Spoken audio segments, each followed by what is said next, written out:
बहू ने सास को मार डाला। सुनंदा अपने पिता की इकलौती बेटी थी।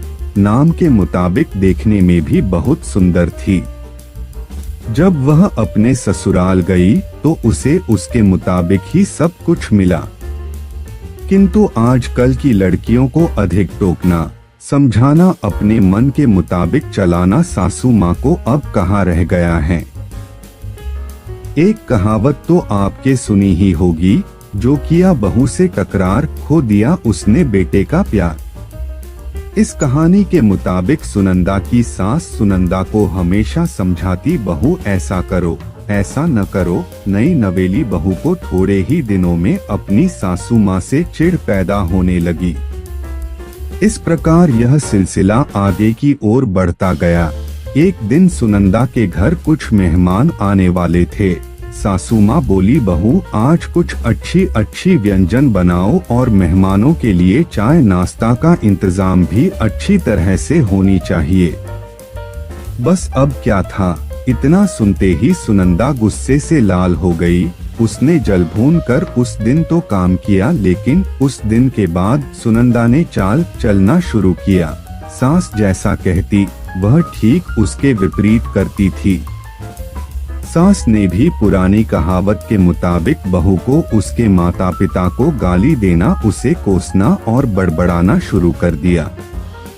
दोनों सास बहू में आनाकानी हमेशा चलता रहता था। एक दिन सुनंदा अपने पिता के घर रोती पिटती पहुंच गई। वह अपने पिता से बोली, पिताजी आप तो डॉक्टर हो, मुझे कुछ ऐसी दवा दीजिए जिसे खिलाकर वह बुढ़िया गूंगी हो जाए, क्योंकि वह मुझे गंदी गंदी गलियां देती हैं। इस पर पिताजी कुछ सोचते हुए बोले, बेटी मेरे पास एक ऐसी दवा है, लेकिन यह कड़वा है, वो आसानी से नहीं खाएगी, इसलिए मैंने एक युक्ति सोची है। तुम हर रोज 1 महीने तक यह दवा अपनी सास को खाना में मिलाकर खिलाती रहना। ठीक 1 महीने में वह पूरी तरह गूंगी हो जाएगी। लेकिन हाँ, यह दवा थोड़ा कड़वा है, इसलिए तुम खाना इतना प्यार से खिलाना कि उसे पता ही ना चले। दवा लेकर सुनंदा खुशी खुशी अपने घर आई और पिता के कहे मुताबिक अपना काम शुरू कर दी। अब सास जो कुछ भी कहती उसे वह मानती और उलटकर जवाब भी नहीं देती, क्योंकि वह जानती थी कि बुढ़िया तो अब महीने भर में गूंगी होने वाली हैं, बोले जितना बोलना है। उसके बाद वह चैन से रहेंगी। अब हर रोज वह प्यार से चुटकी भर दवा खाना में मिलाकर प्यार से माँ जी को देती थी। माँ भी समझती शायद इसके माता पिता ने इसे समझाया बुझाया है, इसलिए यह लड़ना झगड़ना बंद कर दी है। अब माँ जी भी बहू की खूब प्रशंसा किया करती थी और बहू भी प्रसन्नता सुनकर प्यार बातें किया करती थी। अगर बहू से कुछ गलती भी जाती तो भी। इस प्रकार महीना आते आते दोनों सास बहू में इतना प्यार बढ़ गया कि बहू अब अपनी सास की आवाज को खोना नहीं चाहती थी। एक दिन फिर उसी प्रकार सुनंदा रोती पिटती अपने पिता के पास पहुंची। पिताजी बोले, अब क्या हुआ? सुनंदा बोली, पिताजी अब क्या होगा, मेरी सास बहुत अच्छी है, मैं उसकी आवाज खोना नहीं चाहती, वह मुझसे प्यार से बात करती है। अब मुझे कोई ऐसी दवा दीजिए जो कि मेरी माँ जी को दिया हुआ दवाई का असर काट सके और वह गूंगी ना हो पाए। इस पर पिताजी हंसते हुए बोले, बेटी तुम रोना धोना बंद करो और खुशी से रहो।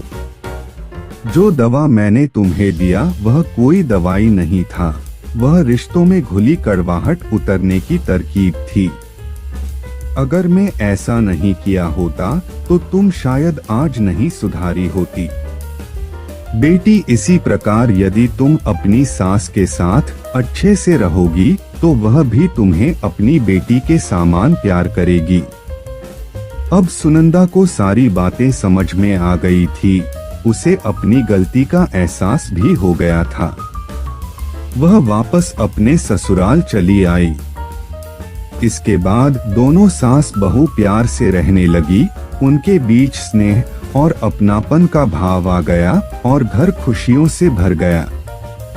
आशा है कि ये कहानी आपके दिल को छू गई होगी।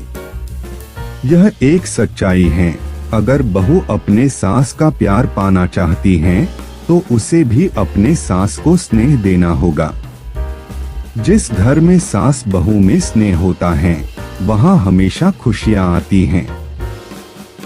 अंत में बस इतना ही, इस कहानी को एक शेयर जरूर करिए, बस समझने की देर है। इस कहानी से कितने ही लोगों के जिंदगी में खुशियाँ आ सकती हैं।